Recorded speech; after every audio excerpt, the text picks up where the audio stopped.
started doing it. And this is just one example, if one thing which is created out of that generative AI model, and this is sold more than the paintings which are usually sold of artists into the market. So this is a huge price of the painting which was sold into the market, $4,32,000. I think you can convert it into rupees and make it out for yourselves how much it is. So that's the price. Okay. How many of you have tried some kind of generative AI things? Okay, what have you tried? I recently worked on a GenAI project for my client. Okay. So you tried any LLM models or anything? Yeah, I used Gemini Pro, Google, Llama, based on the model. Oh, okay. Never given prompts into it? Quick show of hands of how many people have done that? Okay. Most of the audience in the room has done that. If you have, so machine learning is the subset of artificial intelligence, and deep learning is further the subset of machine learning.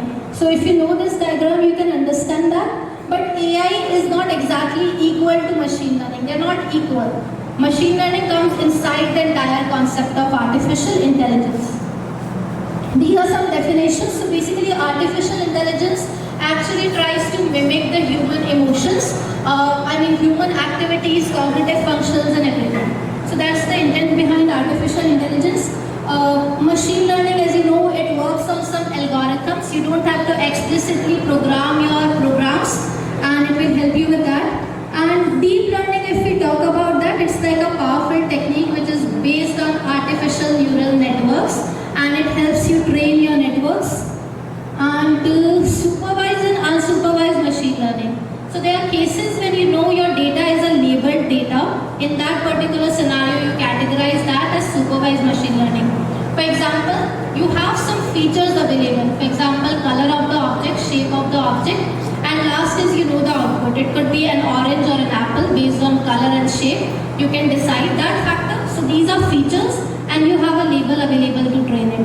And for the newly available items for which you have to guess, you don't have the label available, so the model is going to predict it for you now. Next, you have unsupervised machine learning model. Here you can just group it into categories, and that is known as clustering. Okay. Now, what is generative AI? What do you understand by generative AI? Anybody would want to share it? No? Okay, I'll go ahead. So, see, there are two primary categories. One is predictive AI, other is generative AI. If you have something which is known as predictive AI, you're going to predict the next thing out there. If there's something which is generative, it's going to come up with something which is entirely new based on what it has already read. It's not going to predict a yes or a no or some rate or some group for you. It's going to answer your questions out there. So that's what comes under generative AI. I will not dive deep into definitions, but it's actually trained on massive amount of data that's available.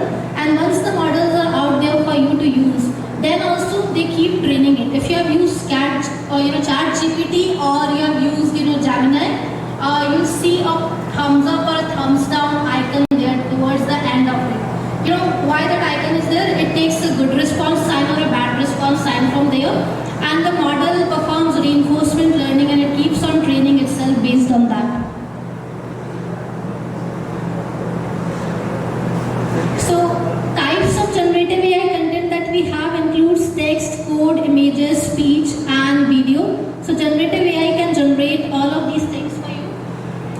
And next is, most of the generative AI tasks that we have done, no doubt it produces images and other things, but the most booming thing out there was into the format of text, and it's based on large language models out there. And large language models is again a subset of deep learning. So it's again based on artificial neural networks out there, and it has the capability to produce or generate human-like text, enabling them to perform tasks like writing creative content, translating languages and answering questions into informative ways. Now, see what happens is, the whole concept is you have a foundation model available to you. And that foundation model can actually solve some of the common problems for you. Common problems meaning it can do text classification, document summarization, question answering and text generation. But If it comes about, specific problems using machine learning, you keep the foundation model in the center. You supply this foundation model with specific training data or some new training data, and now you ask specific questions to this foundation model. Now what you have done in the process of this, when you are varying this model, changing this model, supplying this model for your use case with new data, you have done fine tuning with that particular model. And once you have done fine tuning with that particular model, you can actually solve specific problems which comes to the field of retail, finance, education, healthcare. I know a company, I think Thomson Reuters, they started working on, personalized financial advice solution kind of thing as well. Okay. So this is the basic workflow which I was talking about. So this is the training data that you supply to the foundation model. It could be in the form of code, text, image, video, audio, 3D model. Trained it to solve general problems, and post that you have trained it to solve specific use cases. And one thing that I wanted to tell you is, whenever you see a light bulb into the presentation, you can raise your hand and say light bulb. The person who raises the hand first, according to me, can answer that question. We might have something for you. Amiban. You don't know that? Amiban. The answer. Light bulb. I exactly don't know the answer, but maybe it's transformers from. That's a concept, not the name of the paper.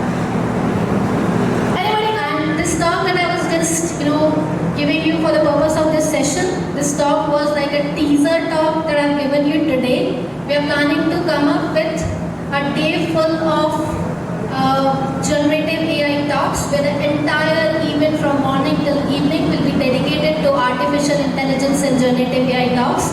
I just want the audience in this room to, catch up with the concepts related to generative AI. That's the target with this talk. You can go back home, try your own prompts, try the creative things that you can do with generative AI, and if you really try something, extraordinary, post it on Twitter, tag us, put the hashtag, we'll retweet your tweets from our handles.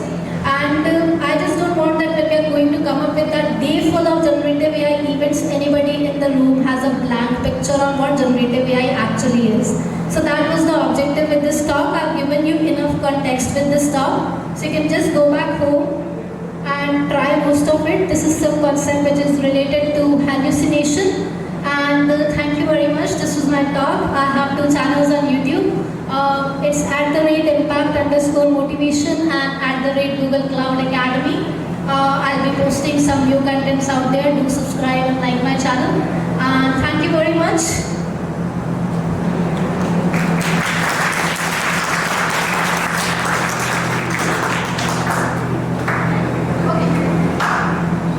Meanwhile, Ashish should be connecting his laptop.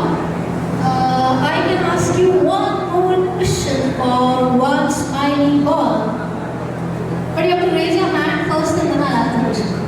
How many people want to participate into this? Raise your hand and scream, light bulb. Light bulb. Okay, so the question is, how many languages Gemini understands? A rough count, if anybody could give. Oh yes.